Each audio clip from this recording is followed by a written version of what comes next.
USA Hockey is committed to providing a fair and safe environment for all participants of the game of hockey. Part of this commitment is the continuation of the Standard of Play and Rules Emphasis Initiative adopted prior to the 2006-2007 hockey season. USA Hockey is pleased with the results to date, but recognizes that additional education and acceptance of the Standard of Play expectations are still necessary in order to allow the game to continue to prosper. This video is designed to supplement the original Standard of Play video, which provided our members with examples of both good plays and those situations where a player gained a competitive advantage as a result of an illegal act. The principles, philosophies, and examples demonstrated in the original Standard of Play video are the foundation of this initiative and are still applicable today. The examples provided in this production will reinforce the previous material while also providing new examples of both legal and illegal plays that will more carefully define what is and is not acceptable play. Let's briefly review 5 basic principles that guide the Standard of Play. They are: the use of the stick will be limited to only playing the puck. Be sure to keep in mind that the use of the stick on the lower portion of the opponent's stick for the purpose of preventing them from playing the puck is considered acceptable play. The stick will not be allowed to, in any way, impede a player's progress. The key here is that the stick being used to impede progress must be penalized, but simple stick-to-stick or stick-to-body contact does not warrant an automatic penalty provided no competitive advantage was gained. The use of the free hand or arm will not be allowed to grab or impede a player's progress. The key phrase, impede a player's progress, is used in this principle as well. There are situations where a free hand may be used to maintain established body position or used to steer an opponent legally. Players who use their physical skills and/or anticipation and have a positional advantage shall not lose that advantage as a result of illegal acts by the opponent. It is important to recognize that a player should not be penalized simply because they are bigger, stronger, or more balanced than their opponent. Players will be held accountable for acts of an intimidating or dangerous nature. The final guiding principle emphasizes the need to enforce all infractions, and especially those actions that include checking to the head, checking from behind, cross-checking, high-sticking, roughing, elbowing, and slashing. It's time to look at some specific examples that demonstrate situations pertaining to the Standard of Play initiative. We will start with examples dealing with the use of the stick. The first few examples demonstrate legal plays where the stick is used to lift, press, or check an opponent's stick. In these cases, the contact is made on the lower portion of the opponent's stick and is initiated for the purpose of preventing the opponent from playing the puck. In these instances, there are no rules that have been violated as the opponent's progress has not been impeded and no advantage was gained as a result of an illegal action. The next examples are also situations that do not warrant a penalty. In these cases, even though stick contact was made with a body or stick, there has been no advantage gained as the result of the stick action. The contact was made with minimal force on the lower portion of the body, which is not considered injury potential, nor does it impede the opponent's progress. The same holds true for these examples of a stick placed between the legs of the opponent. On the flip side, these examples are situations that must be penalized. Some of the key indicators to look for include any contact on the arms or hands that prevent the player from being able to normally handle the puck, and any type of tugging motion that reduces the opponent's speed or reduces space. In addition, preventing the opponent from going in a desired direction by using the stick to impede, including strategically placing between the legs, must be penalized. The end result with these examples is a competitive advantage being gained by illegal use of the stick. One area of concern with the early stages of the Standard of Play initiative deals with one-on-one battles and how much contact is allowable according to the rules. The following examples show situations where two players are simply jockeying for position and engaging in a fair and equal battle. There are three main areas on the ice where this is likely to occur. Two players skating up the ice shoulder to shoulder, with or without the puck. Considerable contact may legally occur as long as there is no overt hip, shoulder, or forearm action that creates space and an advantage.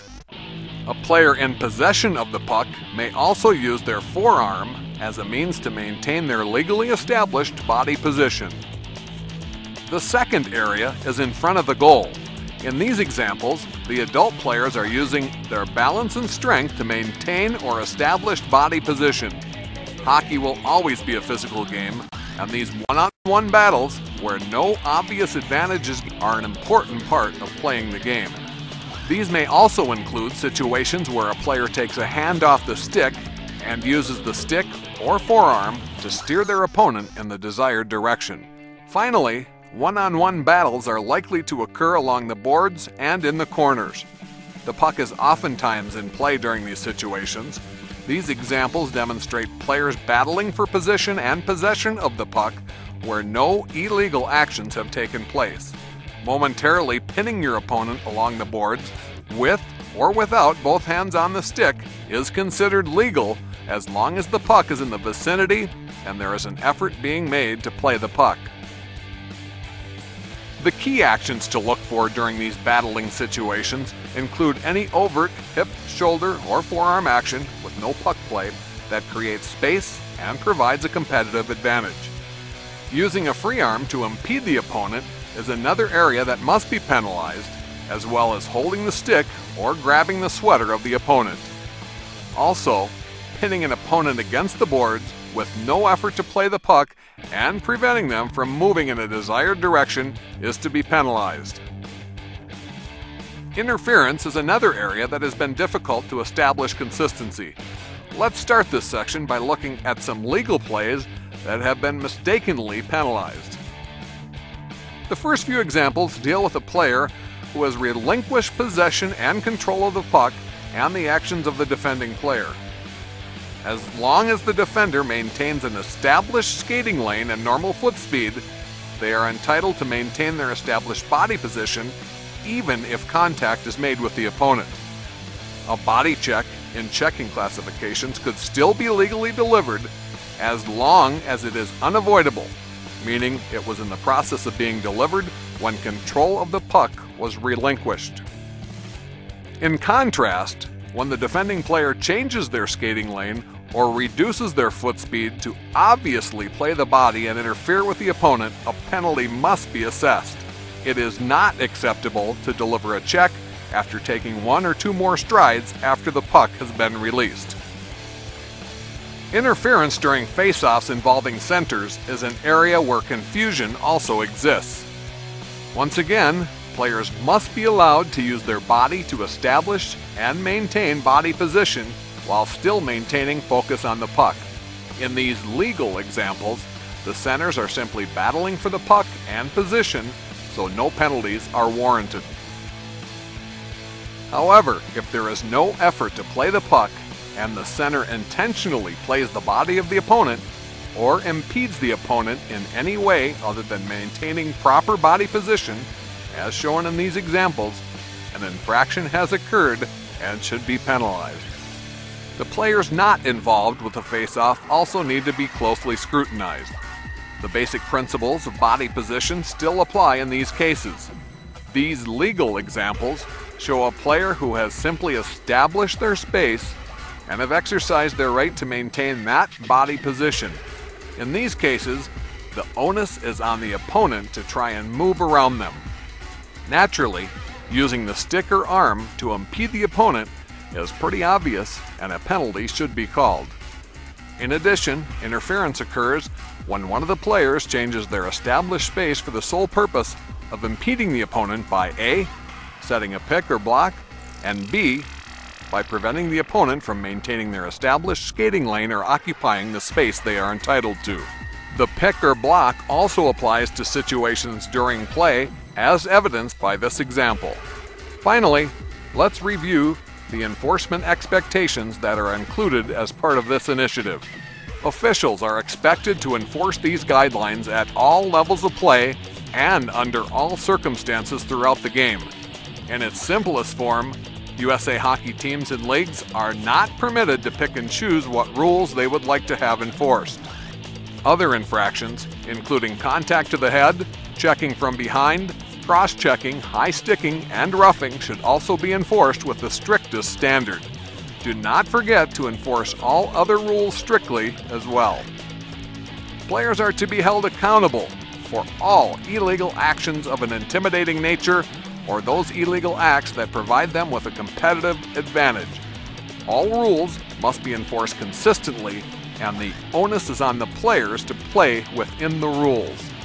All members of USA Hockey share an equal responsibility to ensure the integrity of the game is upheld.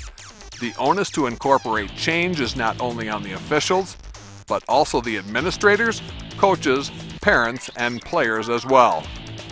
When played the right way, hockey is a game that is based on speed, puck possession, passing, stick handling, body checking, and body position.